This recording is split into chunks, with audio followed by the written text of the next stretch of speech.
Hey everybody, this is my thoughts on the current early access build of Tannenberg as of November 13th of 2018, which is actually significant because on Sunday, November the 11th, it was actually the 100th anniversary of the armistice that ended World War I. And Tannenberg is, of course, a World War I first-person shooter set in the Eastern Front. You can think of it as sort of a standalone expansion pack to Verdun, because you don't need Verdun to be able to play this, but it is actually compatible with it, and you can switch back and forth between the two if you own both of them. Like Verdun, it's being developed by Blackmill Games and M2H, although this one was released into early access in November of last year, and it's set to have its full release in February of next year. Although I do certainly have my concerns about whether or not it will even be alive by that point, because the player count for Tannenberg right now is extremely low. The highest I've ever seen it go is about 70 people, which is enough for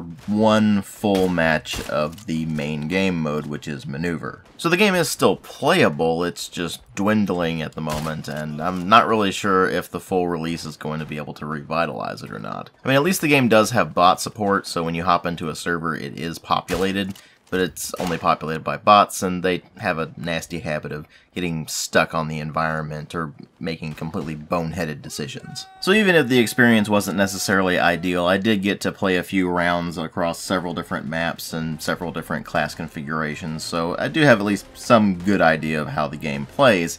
And I have to say that apart from some slight visual upgrades and the major change of the game mode itself, this is basically just Verdun, but in the Eastern Front. All of the same problems that that game had apply here, but the main difference is that it goes off of the Maneuver game mode instead of the Frontline game mode, and that is actually a pretty significant change because it goes from a single objective for each team sort of mode to a mode in which you're actually vying for control of various sectors of the map and ultimately trying to prevent the enemy team from capturing your headquarters sector. Once your team captures a sector, then you can spawn at any of the spawn points within that sector, and you'll probably end up moving on to the next sector or trying to defend the sectors that you've already captured. You do have to be careful though, because if the enemy team manages to swing around and capture the sector between your headquarters sector and whatever sector you're currently in, the sector you're in actually becomes cut off and you can no longer respawn within it.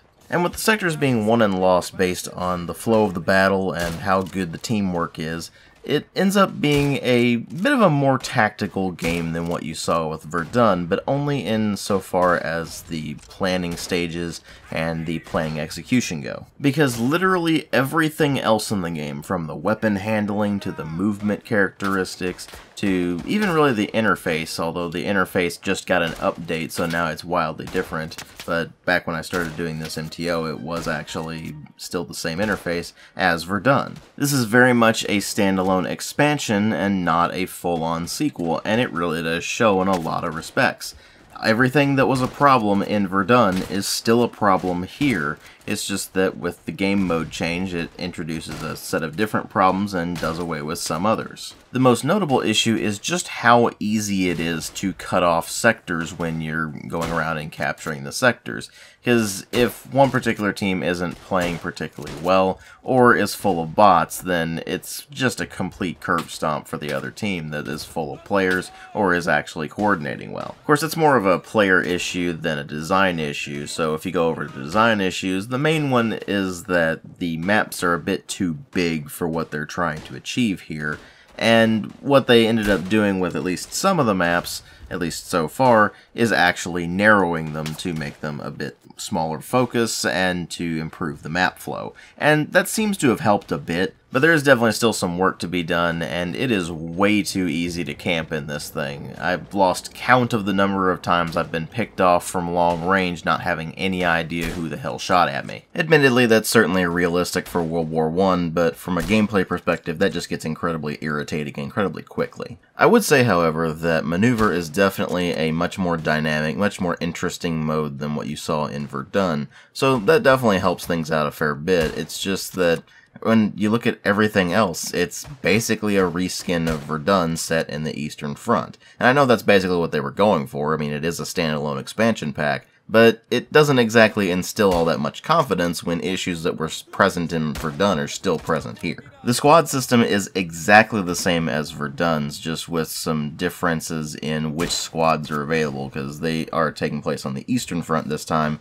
So you're dealing with the Austro-Hungarian Empire, the Romanians, the Russians, all that sort of thing. And of course, as a result, the weapon selections are going to be a bit different, but mechanically the system is exactly the same as it was in Verdun, which means that it's still a bit of a mess. And even though they recently overhauled it, the UI is still a problem because it's just not intuitive. It certainly looks better now, but in terms of actual functionality, it's more or less the same as it was. And that means that you're dealing with an interface that's just a bit clunky to use, and if you're trying to do unlocks, then it's a bit buried underneath certain menus, and more importantly, you can't do any unlocks unless you're actually in the game, which is frankly just idiotic. Why you can't do that from the main menu is utterly beyond me. And of course, I could also talk about the visuals and the sound and all that, but it's still in development. There's still time to iron out some of those things, so I'm just going to give it the benefit of the doubt for now, and whenever the full game comes out, I'll talk about them then.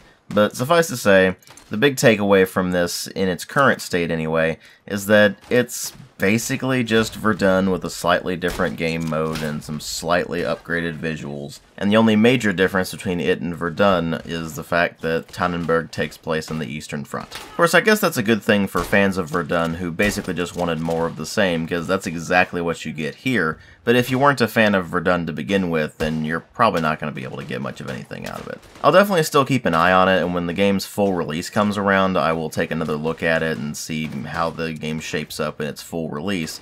But until then, thank you all very much for watching, and I'll catch you all in later videos.